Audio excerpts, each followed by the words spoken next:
Mahal ng Diyos ang tao, mga kapatid. Kaya nga isinugo niya ang ating Panginoong Hesus. Gayon na lamang ang pagsinta ng Diyos sa sanlibutan.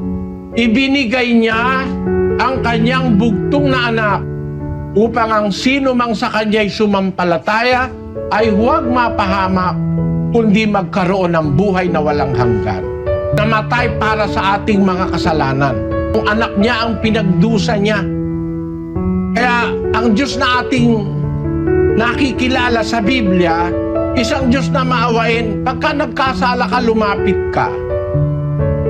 Humingi ka ng tawad. Una sa Diyos at saka sa pinagkasalahan mo. Ipapanalangin ka nung pinagkasalahan mo, papanalangin mo yung nagkasala sa'yo. Maaawa ang Diyos sa atin. Papatawarin tayo.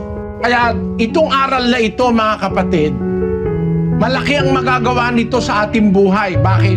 Walang problema na mas malaki sa Diyos. Kung meron kang inaasahang Diyos na malalapitan, meron kang pag-asa sa buhay.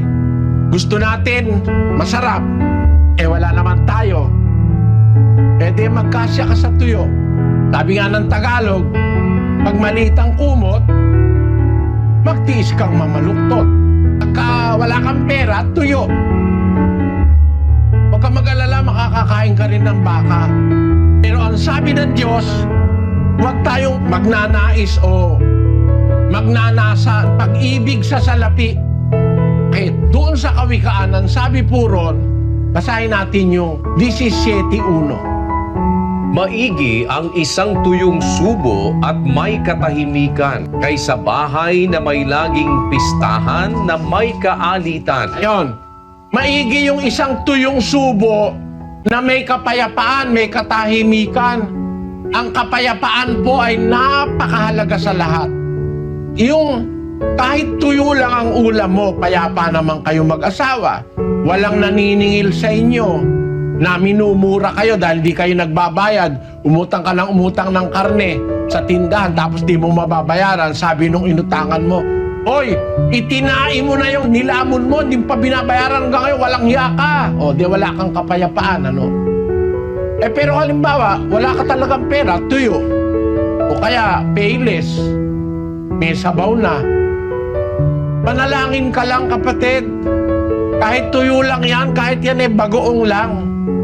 Salamat po, Panginoon, sa biyayang kaloob mo sa amin. Kahit medyo hati-hati lang kayo, tuyo na, hati-hati pa. Salamat po. Sana bindisyonan mo po, Ama, ang pagkaing ito, ikalusog ng aking mga anak. Salamat po sa iyo sa pangalan ng aming Panginoong Hesus. Kahit tuyo lang yon, may kapayapaan, napakahalaga noon, mga kababayan. Halimbawa, aalis ka. Panginoon, maghahanap po ako ng trabaho. Samahan mo po ako. Gusto ko pong mabuhay ng marangal ang aking pamilya. Sana ituro mo ako doon sa hanap buhay na hindi masama. Bago ka umalis, bago ka lumabas ng bahay, dalangin ka sa Diyos. May kasama kang Diyos na maghahanap ng trabaho. Hindi ka mabibigo, kapatid. Pangako yun ni Kristo.